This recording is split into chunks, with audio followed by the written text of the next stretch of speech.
الحمد لله رب العالمين، الصلاة والسلام على نبينا محمد وعلى آله وصحبه أجمعين، أما بعد. فكتاب الصيام. عن أبي هريرة رضي الله تعالى عنه قال قال رسول الله صلى الله عليه وسلم: لا تقدموا رمضان بصوم يوم ولا يومين إلا رجل كان يصوم صوما فليصمه، متفق عليه. وعن عمار بن ياسر رضي الله تعالى عنه قال: من صام اليوم الذي يشك فيه فقد عصى أبا القاسم صلى الله عليه وسلم، ذكره البخاري تعليقا ووصله الخمسة وصححه ابن حبان. کتاب الصیام کا تذکرہ ہے. یہ سے پہلے آپ حضرات نے کتاب الطہارت، کتاب الصلاۃ، کتاب الزکوٰۃ اور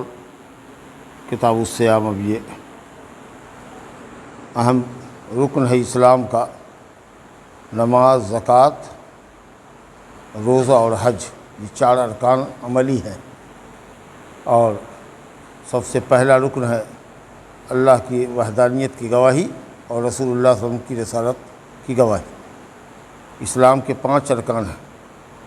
5 ستون پر اسلام کھڑا ہوا ہے. پہلا ستون شہادت اللہ الہ الا اللہ و ان محمد رسول اللہ،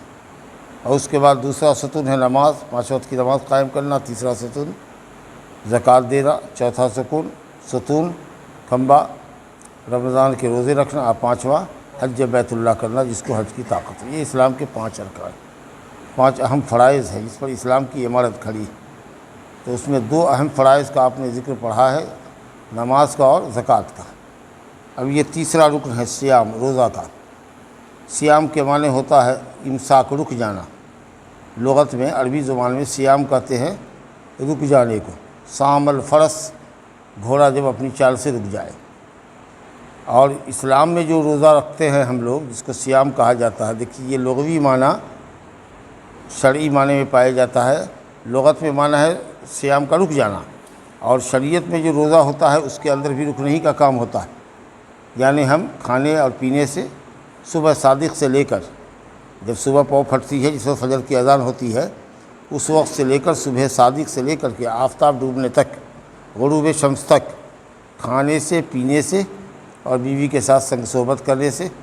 اور دوسری حرام چیزوں سے ہم رکے رہتے ہیں، اللہ تعالیٰ کی عبادت کی خاطر، عبادت کی نیت سے،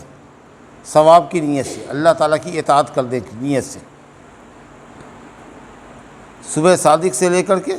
سورج کے ڈوبنے تک کھانے پینے اور صحبت اور ہم بستری سے رکنا، اور اسی طریقہ سے جھوٹ، گالی گلوچ، جس سے روزے کا ثواب کم ہوتا ہے، ان چیزوں سے رکنا. سمجھا کہ نہیں؟ تو یہ ہے روزہ، جو اسلام میں سن 2 ہجری میں فرض ہوا. ہجرت کر کے جب نبی صلی اللہ علیہ وسلم مدینہ آئے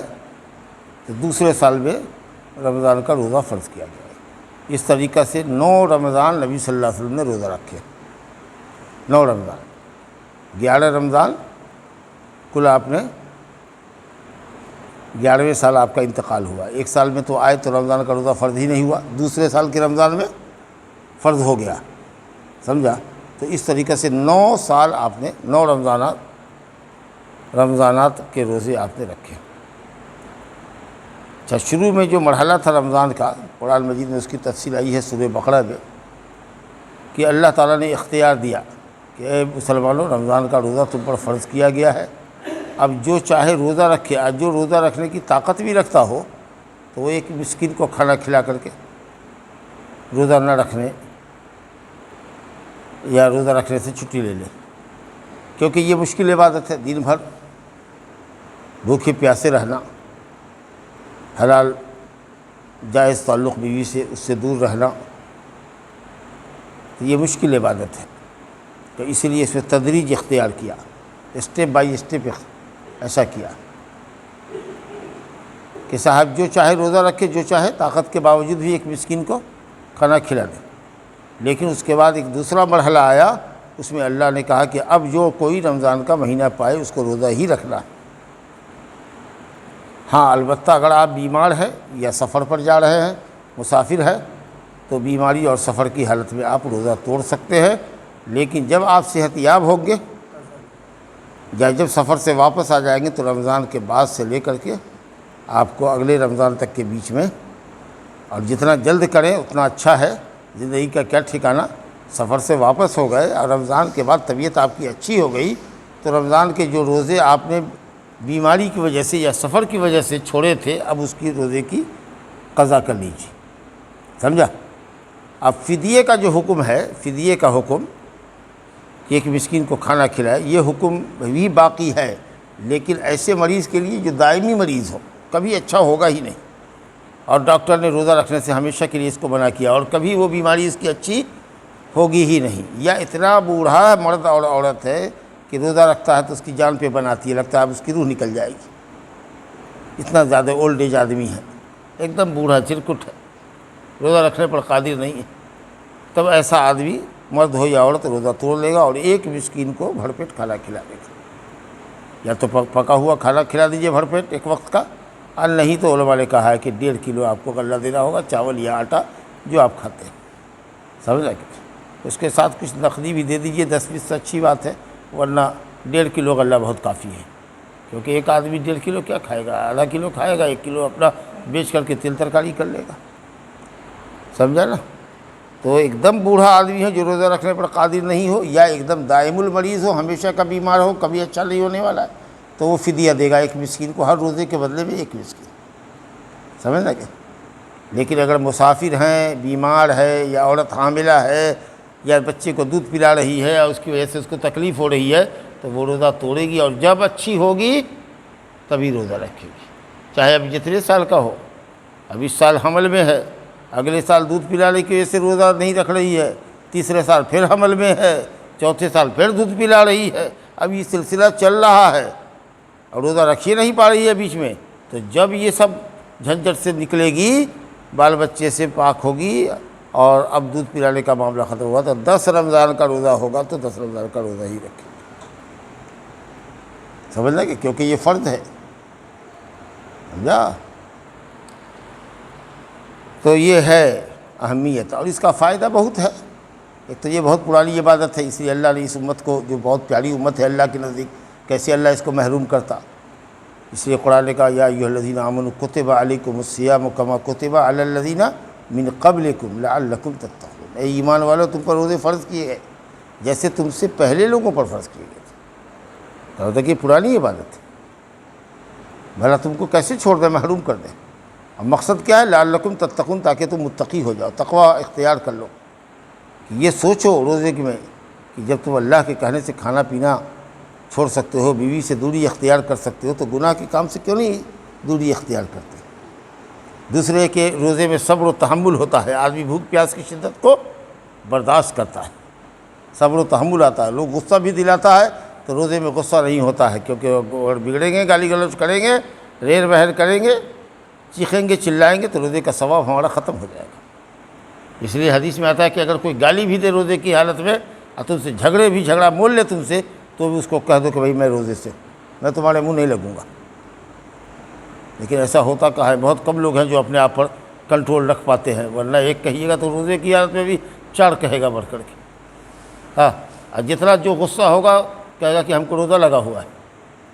یعنی روزے نے ہم کو پریشان کر رکھا ہے، روزہ تو کنٹرولنگ پاور انسان کے اندر پیدا کرتا ہے، آپ کے اندر کہاں کنٹرولنگ پاور آ رہی ہے؟ اسی طریقہ سے روزہ رکھ کر کے ایک مالدار آدمی جب بھوک اور پیاس کی شدت برداشت کرتا ہے تو اس کو فقیروں کی فقیری کا احساس ہوتا ہے، بھوکوں کے بھوک کا احساس ہوتا ہے، سمجھا کہ نہیں، کہ بھوک کیا ہوتی ہے، تو غربا اور مساکین پر خرچ کرنے کا جذبہ اس کے اندر پیدا ہوتا ہے، سمجھا کہ نہیں؟ بہت سارے فائدے ہیں جس کو آپ رمضان کے اندر مقررین خطبہ کے ذریعے آپ جمعہ کے خطبوں میں سنتے ہوں گے، تو بہرحال یہ بہت اہم فریضہ ہے۔ کب فرض ہوا؟ سن 2 ہجری میں۔ کتنے سال رمضان کا روزہ رکھا ہے صاحب نے؟ 9 رمضان روزہ رکھا ہے، اور یہ روزہ ہر مسلمان عاقل پر، بالغ پر فرض ہے، بشرطے کہ وہ بیمار نہ ہو، بشرطے کہ وہ سفر میں نہ ہو، کیونکہ اگر بیمار اور سفر میں ہے تو روزہ فرض نہیں، چاہے تو روزہ رکھے، چاہے تو افطار کر لے، لیکن اگر بیماری کے بڑھ جانے کا ڈر ہے، سفر میں ہلکان ہو جانے کا ڈر ہے، تو ایک دم مؤکد ہے، تاکید ہے اس کے لیے کہ روزہ توڑے، اللہ کی رخصت سے فائدہ اٹھاؤ نا، بعد میں روزہ پورا کر لو۔ اچھا یہ بھی کہا اللہ تعالیٰ نے کہ کسی بھی دوسرے دن میں پورا کر لو گے۔ اب گرمی کے زمانے کا روزہ جاڑا میں پورا کر لو گے، چھوٹا دن ہوگا تو یہ بھی نہیں کہا گیا کہ گرمی کا دن ہے روزہ ہے تو گرمی میں ہی پورا کرنا ہے، جب چاہو پورا کر لو۔ بڑے دن کا روزہ آپ نومبر دسمبر میں رکھ لیجیے ٹھنڈے میں، الحمدللہ، تب جا کے۔ البتہ ایک مسکین کو فدیہ دینے کا حکم کس کے لیے ہے؟ ایسے شخص کے لیے جو دائم المریض ہو، کبھی اچھا نہیں ہونے والا ہے، یا پھر اتنا عمر دراز مرد اور عورت ہو کہ روزہ رکھنا اس کے لیے بہت تکلیف کا باعث ہوتا ہے، تو وہ ایک مسکین کو کھانا کھلا کر کے چھٹی کر لے گا۔ چلیے صاحب، اب مسائل کے باب میں آئیے۔ ابو ہریرہ رضی اللہ عنہ سے روایت ہے، کہتے ہیں کہ رسول اللہ صلی اللہ علیہ وسلم نے فرمایا لا تقدموا رمضان، اصل میں لا تتقدموا ہے، لا ناہیہ ہے، منع کیا گیا، رمضان کے آنے سے پہلے ایک دن اور 2 دن آگے روزہ مت رکھو، احتیاطی روزہ نہ رکھو، رمضان آنے سے پہلے 1 دن یا 2 دن نہ رکھو۔ لیکن اگر 4-5 دن پہلے سے اگر روزہ رکھتا ہوا آ رہا ہے تو کوئی انشاءاللہ حرج کی بات نہیں، لیکن 1 دن اور 2 دن رمضان سے پہلے روزہ نہیں رکھنا۔ الا رجل، مگر وہ آدمی رکھ سکتا ہے جس کو روزہ رکھنے کی پہلے سے عادت ہو۔ مثال کے طور پر کوئی آخری مہینے کا 3 روزہ رکھتا ہے، اس کی عادت ہے ہمیشہ 27، 28، 29 روزہ رکھتا ہے، تو وہ شعبان میں بھی 27، 28، 29 رکھے گا، کیونکہ اس کی عادت ہے۔ کسی کی عادت ہے مثال کے طور پر کہ سوموار کو وہ روزہ رکھتا ہے، مان لو اتفاق سے سوموار پڑ گیا 28 شعبان یا 29 شعبان، تو رکھے گا، کیونکہ سوموار کی روزے کی اس کو عادت ہے، یا جمعرات کے روزہ رکھنے کی عادت ہے، اور 29 شعبان جو ہے وہ اس کا جمعرات ہے، نہیں سمجھا، تو اس کی عادت کے مطابق ہے، روزہ رکھے گا۔ یا مان لیجیے کسی نے منت مانی ہے کہ اگر ہمارا بھائی آ جائے گا جو گم ہے کئی سالوں سے، اگر وہ آ جائے گا تو اس کی صبح ہو کر کے ہم روزہ رکھیں گے اللہ کے لیے، 1 روزہ یا 2 روزہ رکھیں گے۔ آ گیا اس کا بھائی 27 کے روز، 28 کی رات میں، تو اب کل 28 اور پرسوں 29 2 روزہ اس کو منت کا روزہ رکھنا ہے۔ اسی طریقے سے کسی کے اوپر روزہ قضا چلا آ رہا ہے رمضان کا، جی 2 روزہ اس کا چھوٹا ہوا ہے، اس کو یاد ہے نہیں ہم نے رمضان کا روزہ توڑا تھا، روزہ رکھا نہیں، خود یاد آیا یا گھر والوں نے یاد دلایا، اب 2 ہی دن رمضان کے آنے میں باقی ہے، 28، 29، تو جو قضا ہے رمضان کا پچھلے رمضان کا اس کو جلدی پورا کرو، 28، 29 کو رکھو۔ تو اگر یہ سب وجہ ہے تب تو 1-2 دن پہلے روزہ آپ اپنی ضرورت کے مطابق رکھ سکتے ہیں، لیکن احتیاطی روزہ کہ رمضان کہیں ہو، کہیں رمضان ہو، کہیں رمضان ہو، ایسا نہیں ہے۔ جب تک کہ یقین نہ ہو جائے کہ رمضان آ گیا، مہینہ چاند کا دیکھا گیا، چاند کی رؤیت ہو گئی، جب تک کہ یہ خبر نہ آوے اس وقت تک، یا اپنی آنکھ سے دیکھ نہ لو یا خبر نہ آوے اس وقت تک روزہ نہ رکھو۔ چنانچہ دوسری حدیث دیکھ لیجئے، عمار بن یاسر رضی اللہ عنہ کہتے ہیں کہ جس نے اس دن کا روزہ رکھا جس دن میں شک ہے، من صام الیوم الذی یشک فیہ، وہ دن روزہ رکھے جس دن میں شک ہے۔ کس دن میں شک ہوگا؟ شک کا کون سا دن ہوگا کہ یہ رمضان ہے کہ شعبان ہے؟ کون سا دن ہوگا؟ ارے 30، بھولے بھالے 30 شعبان کا، آج 29 ہے مثال کے طور پر، چاند نظر نہیں آیا، بدلی ہے مان لو کہ 10 بجے رات تک ہم لوگ سوئے، اس وقت تک کوئی خبر نہیں آئی، اب کل شعبان کی 30 کی گنتی ہے، سمجھا؟ تو کل جو 30 کا دن ہے وہ شک کا دن ہے، ہو سکتا ہے کہ رمضان بھی ہو، اور ہو سکتا ہے کہ کہیں چاند ملک میں دیکھا نہ گیا ہو تو 30 شعبان بھی ہو، نہیں سمجھا؟ تو اگر خبر نہیں ہے، بالکل آسمان صاف ہے اور کسی نے نہیں دیکھا، تو آپ شک کے دن میں روزہ نہ رکھیے۔ لیکن اگر کوئی یہ نیت کر کے سوئے، مثال کے طور پر 29 شعبان آج گزر گیا، چاند نہیں دیکھا گیا، بدلی تھی، ہو سکتا ہے کہ 11 بجے 12 بجے یا سحری کے وقت میں خبر آ جائے، یا صبح میں 7 بجے خبر آ جائے کہ فلاں جگہ چاند دیکھا گیا، تو کوئی سونے لگے، پانی وغیرہ پی کر کے سوئے اور یہ نیت کر کے سوئے کہ یا اللہ اگر کل رمضان ہوا تو میں رمضان کی نیت کرتا ہوں،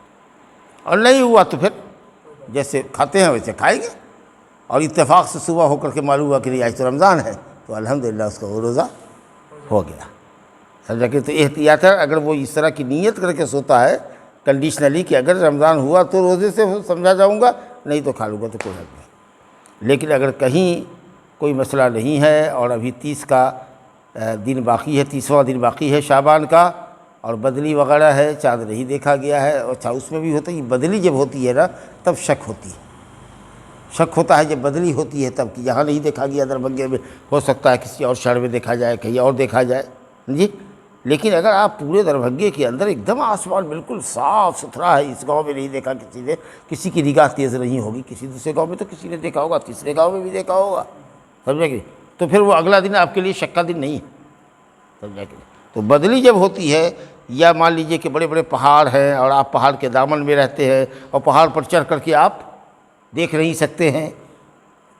29 کا چاند ویسے بھی نیچے ہوتا ہے، تو اگر اس طرح کی کوئی کیفیت ہو اور شک کا معاملہ ہو تو روزہ مت رکھیے، کیونکہ جس نے بھی شک کے دن کا روزہ رکھا اس نے ابو القاسم صلی اللہ علیہ وسلم کی نافرمانی کی۔ ابو القاسم نبی صلی اللہ علیہ وسلم کی کنیت ہے، ہو سکتا ہے کہ آپ کے بیٹوں میں سے ایک بیٹے کا نام قاسم رہا ہو تو ابو القاسم ہو، یا ہو سکتا ہے کہ نبی صلی اللہ علیہ وسلم نے فرمایا انما انا قاسم واللہ یؤتی، میں تو بٹوارہ کرنے والا ہوں، صرف دینے والا تو اللہ ہے، زکوٰۃ کس کو ملے گی یہ تو اللہ نے خود ہی بانٹ دیا، میرا کام صرف آپ کے حوالے کرنا ہے، دینے والا تو اللہ ہے، کس کو دے گیا ہے زکوٰۃ یہ تو اللہ نے متعین کر دیا، میرا کام بانٹنا ہے۔ تو اگر کسی کی کوئی صفت ہوتی ہے تو اس صفت سے بھی اس کو کنیت سے پکارا جاتا ہے ابو القاسم، یعنی بانٹنے والے، جیسے حضرت ابو ہریرہ رضی اللہ عنہ نام ہے عبد الرحمن بن صخر، لیکن ان کی صفت یہ تھی کہ وہ بلی کو اپنے آستین میں رکھ کے چلتے تھے، نبی تو ان کی یہ جو صفت تھی کہ بلی سے بڑا پیار کرتے تھے، اس وجہ سے ان کو نبی صلی اللہ علیہ وسلم کا یا ابا الہر، اے بلی کے باپ، سمجھ لیں گے، تو ابو ہریرہ ہی مشہور ہو گیا، اصلی نام دب گیا اور وہی نام سے مشہور ہو گیا، سمجھا کہ حضرت علی بن ابی طالب ایک دفعہ بیوی سے کسی بات پر آناکالی ہوئی تو چلے گئے، گھر سے نکل کے مسجد میں جا کے سو گئے، بالو میں، اس زمانے میں تو پکی تھی نہیں مسجد کی سان، تو ریت اور چھوٹی چھوٹی کنکریاں بچھی تھی، اور چادر جو بدن پر تھی وہ اتر گئی تھی، تو جسم کے ایک حصے کے اوپر گرد و غبار لگ گیا تھا۔ نبی صلی اللہ علیہ وسلم جب آئے اور دیکھا کہ نہیں ہے، اور فاطمہ کا بھی مزاج دیکھا کہ معتاد نہیں ہے، عام مزاج نہیں ہے، کچھ غصیلے نظر آ رہی ہیں، تو پوچھا، آپ صلی اللہ علیہ وسلم بھاپ گئے کہ لگتا ہے دونوں میاں بیوی میں کچھ ہوا ہے کھٹ پٹ، تو آپ نے یہ پوچھا کہ کہاں ہے تیرے چچا کا بیٹا، یہ نہیں کہا کہ حضرت علی کہاں ہے، رشتہ داری کو پیش کیا تھا کہ کم سے کم یہ تو سمجھو کہ تمہارا میاں بیوی کا رشتہ بھی ہے اور ایک پہلے سے بھی رشتہ ہے، سمجھا کہ چچا کا بیٹا کہاں گیا، تو کہا کہ ہمارے اور ان کے درمیان کچھ کہا سنی ہو گئی، تو انہوں قیلولہ نہیں کیا انہوں نے گھر میں، معلوم نہیں کہاں ہے، ایک صحابی آپ کے ساتھ تھے سہل، ان کو کہا کہ ذرا دیکھو تو کہاں ہے، تو کھوجتے کھوجتے وہ مسجد ہی میں تھے لیٹے ہوئے، کہا مسجد میں ہے یا رسول اللہ، تو آپ آئے اور ان کے بدن سے گرد و غبار جھاڑ رہے ہیں اور کہہ رہے ہیں قم یا ابا تراب، اے مٹی کا باپ اٹھ، اے مٹی کا باپ اٹھ، ابو تراب کنیت ہو گئی ان کی، سمجھا کہ نہیں؟ تو کسی آدمی کو اس کی صفت کی وجہ سے بھی کنیت دی جاتی ہے، سمجھا ہے نا، تو چونکہ نبی صلی اللہ علیہ وسلم کی صفت ہے کہ آپ قاسم ہیں، اللہ نے جو مال دیا ہے زکوٰۃ کا، زکوٰۃ میں جو حقدار اللہ نے متعین کیے ہیں، ان متعین حقداروں کو نبی صلی اللہ علیہ وسلم کا کام تھا دینا۔ آپ نے کہا کہ میں نہیں متعین کرنے والا ہوں، کس کو دینا ہے، 8 حصے میں بانٹنا ہے زکوٰۃ کو، یہ اللہ نے متعین کیا، ہمارا کام صرف ان کو دینا ہے، ہم نواں آدمی نہیں لا سکتے، اپنی طرف سے ہم جس کو چاہے دے دیں، اللہ نے اپنے نبی کو بھی یہ اختیار نہیں دیا، میں تو صرف بانٹنے والا ہوں، تو چونکہ نبی صلی اللہ علیہ وسلم نے کہا کہ انما انا قاسم، میں بانٹنے والا ہوں، تو اسی لیے اس صفت کی وجہ سے ابو القاسم ہو گئے، یا ہو سکتا ہے کہ بیٹوں میں سے کسی ایک بیٹے کا نام قاسم رہا ہو، سمجھا کہ نہیں، تو ابو القاسم ہے۔ بہرحال نبی صلی اللہ علیہ وسلم کے تمام بیٹے اور بیٹیاں آپ کی زندگی ہی میں گزر گئے، سوائے فاطمہ زہرا رضی اللہ عنہا کے، جو آپ کے وفات کے 6 مہینے کے بعد انتقال فرمائیں، باقی 3 بیٹیاں اور سب بیٹے آپ کی زندگی میں فوت ہوئے، بیٹے سب تو چھٹپنے ہی میں چلے گئے، بچپن ہی میں، اب بیٹیاں تو ماشاءاللہ دھیاڑی پتاڑی ہو کر کے مری، سمجھا کہ نہیں، لیکن ایک ہی بیٹی آپ کی زندگی میں رہی، 3 بیٹیوں کا اور بیٹوں کا غم آپ نے سہا، اور صرف ایک بیٹی فاطمہ زہرا نے باپ کی موت کا غم سہا۔ بہرحال تو ابو القاسم یہ کنیت ہے، فقط عصا ابو القاسم صلی اللہ علیہ وسلم،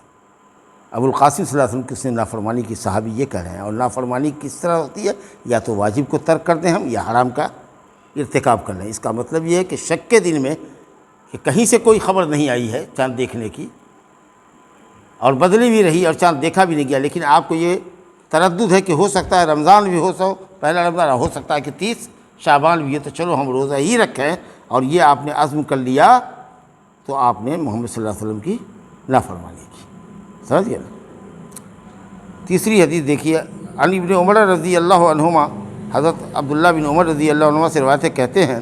کہ میں نے رسول اللہ صلی اللہ علیہ وسلم کو فرماتے ہوئے سنا, اذا رأیتموہ فصوموا, جب چاند دیکھو تو روزہ رکھو, اور جب چاند دیکھو تو افطار کرو. ٹھیک ہے. فإن غم علیکم, اگر بدلی آ جائے آسمان میں اور نہ دیکھ سکو, اور کہیں سے خبر بھی تم کو نہ مل سکے, فقدروا لہو. فقدروا لہو کا کیا معنی ہے, اس میں اختلاف ہے علماء کا, اس لیے آگے جملہ کہہ رہے ہیں, امام مسلم کے حوالے سے روایت لیا ہے کہ اگر بدلی چھا جائے فقدروا لہو ثلاثین, تو اندازہ کرو شعبان کو 30 کا, یعنی شعبان کو 30 سمجھ کے چلو. بخاری میں ہے فأکملوا العدۃ ثلاثین, شعبان کی گنتی 30 کرو, یعنی 30 کا پورا مہینہ کر کے تب روزہ رکھو. ابو ہریرہ کی روایت میں ہے فأکملوا عدۃ شعبان ثلاثین, اللہ اکبر, ایک دم واضح کر دیا کہ شعبان کے مہینے کو 30 سمجھ کے چلو. واضح ہو گیا نا. چاند دیکھ لو, یا چاند کی اگر خبر آ گئی تو ٹھیک ہے, اگر نہیں آتی ہے تو 30 شعبان کی گنتی پوری کر لو, اس کے بعد روزہ رکھنا. عبداللہ بن عمر ہی سے آگے روایت ہے, کہتے ہیں ترا الناس الہلال, لوگوں نے ایک دوسرے سے مطالبہ کیا, ارے آج 29 تاریخ ہے, ذرا دیکھو گے چاند بھائی, رمضان کا چاند دیکھو گے. حضرت عبداللہ بن عمر جو اس زمانے میں چھوٹے ہی تھے, بڑے لوگوں کو نظر نہیں آیا, لیکن حضرت عبداللہ بن عمر نے کہا کہ یا رسول اللہ میں نے چاند دیکھا ہے, چاند نکل گیا. اللہ اکبر. تو آپ نے اس چھوٹے صحابی کی بھی بات مانی. تو اگر چھوٹا بھی ہو, اب اتنا چھوٹا بھی نہیں, مان لیجیے کہ 12 سال کا, 13 سال کا, 14 سال کا لڑکا ہے, مان لیجیے کہ اگر بالغ نہیں بھی ہوا ہے وہ, لیکن 13 سال 14 سال کا بچہ ہے, اور سچا بچہ ہے, پڑھنے لکھنے والا بچہ ہے, امانت دار ہے, جھوٹ نہیں بولے گا, ہو سکتا ہے کہ اس کی نگاہ تیز ہو. باقی محلے میں سب ہم لوگ بوڑھے ہیں, کمزور ہیں, ہماری نگاہیں کمزور ہے. تو اگر مسلمان ہو, ثقہ ہو, قابل اعتبار ہو, بھروسے مند ہو, امانت دار ہو, سچا ہو, تو اس کی گواہی لی جائے گی اور لوگ روزہ رکھیں گے. چنانچہ کہتے ہیں عبداللہ بن عمر کہ میں نے چاند دیکھ لیا. لوگوں نے ایک دوسرے کو کہا چاند دیکھو, چاند دیکھو, کسی کو نظر نہ آیا, مجھے نظر آ گیا, تو میں نے نبی صلی اللہ علیہ وسلم کو خبر دیا کہ میں نے دیکھا ہے یا رسول اللہ. چنانچہ آپ نے روزہ رکھا. وَأَمَرَ النَّاسَ بِصِيَامِهِ, اور لوگوں میں اعلان کر دیا کہ کل رمضان ہے, کل روزہ رکھتے جاؤ. ابو داؤد کی روایت ہے. اسی کے ساتھ ایک حدیث اور پڑھ لیتے ہیں. ابن عباس رضی اللہ عنہما سے روایت ہے کہ ایک دیہاتی آیا نبی صلی اللہ علیہ وسلم کے پاس, کہا یا رسول اللہ میں نے چاند دیکھا ہے. ایک دیہاتی آدمی جو شہر سے باہر دیہات میں رہتا ہے وہ آیا, کہا یا رسول اللہ میں نے چاند دیکھا ہے. تو آپ صلی اللہ علیہ وسلم نے اس کو نہیں جانتے تھے, تو تحقیق کیا کہ یہ مسلمان ہے کہ نہیں. تو کہا کہ کیا تم گواہی دیتے ہو کہ اللہ کے سوا کوئی عبادت کے لائق نہیں, اتشہد اللہ الہ الا اللہ, کیا گواہی دیتے ہو کہ اللہ کے سوا کوئی سچا معبود نہیں ہے. اس نے کہا ہاں, اشہد اللہ الہ الا اللہ. کہا کہ اتشہد ان محمد رسول اللہ, کیا تم اس بات کی گواہی دیتے ہو کہ محمد اللہ کے رسول ہیں. قال نعم, کہاں گواہی دیتے ہیں کہ محمد صلی اللہ علیہ وسلم اللہ کے رسول ہیں. تب آپ نے کہا فأذن فی الناس یا بلال, اے بلال لوگوں میں آواز لگا دو. لاؤڈ اسپیکر تو تھی نہیں, اونچی جگہ پر کھڑے ہو کر کے آواز لگا دو کہ چاند کی رؤیت ثابت ہو گئی ہے, کل انشاءاللہ تعالی رمضان ہے. یا بلال لوگوں میں اعلان کر دو ان یصوموا غدا, کہ کل وہ روزہ رکھے. رواہ الخمسہ وصححہ ابن حبان ورجح النسائی ارسالہ. وباللہ التوفیق. صلی اللہ علیہ محمد وآلہ